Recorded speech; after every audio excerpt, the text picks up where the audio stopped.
Today we are here to scope out some locations in Taranaki where we know there are Lophomertus species which are susceptible to Myrtle Rust. Myrtle Rust is a disease caused by a fungal pathogen, and the fungal pathogen is actually a rust fungus. So rust fungus, they are biotrophic, which means that they need a plant host or a plant to live on. They can't survive without the plant. Myrtle Rust seems to be one of those things in which it can heavily infect a plant to a point in which that the plant actually dies. What we have found is levels of resistance to mānuka and kanuka, which is good, but we've also got a lot of susceptibility in those species as well. So there's certain plants that are resistant and a lot of plants which are not, but at least we've got resistance. In pōhutukawa, rama, and rahutu, we effectively have no resistance that we can find to date. So that's quite scary. Massive concern to all New Zealanders. Pōhutukawa is quite a significant plant for Māori, and in a number of ways. So it's a tohu. So when it flowers, that's an indication that some seafood are harvestable. So that's the best time to harvest seafood like kina, because that's when they're the fattest and the most succulent. But they're also used as a connection for us back to history. So for instance, there are two pōhutukawa in Kawhia Harbour, and that is where the taonui waka was moored to when it entered the Kawhia Harbour. So that for us is a connection back to our tūpuna.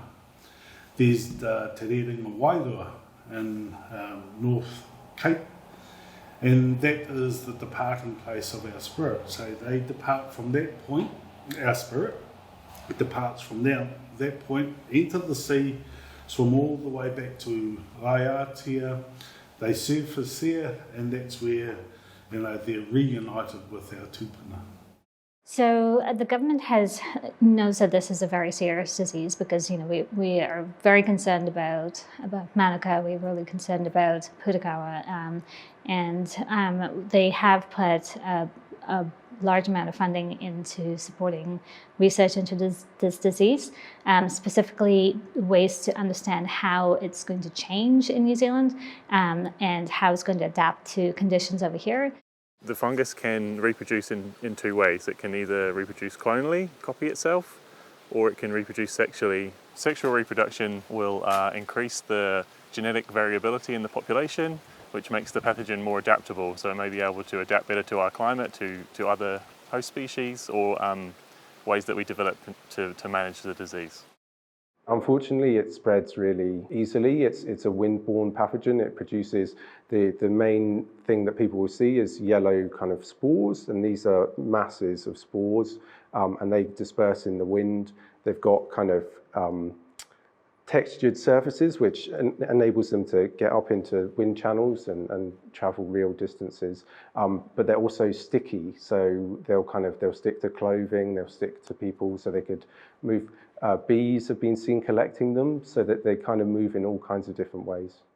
We are looking at biocontrol, so that's using an organism to control another organism, as opposed to using fungicides or herbicides or sprays. And in this case, we're looking at rongoa plants, so those are plants traditionally used for healing, and we're also looking at trichoderma, which is a good fungi, and screening those and seeing if we can find some good biocontrol option.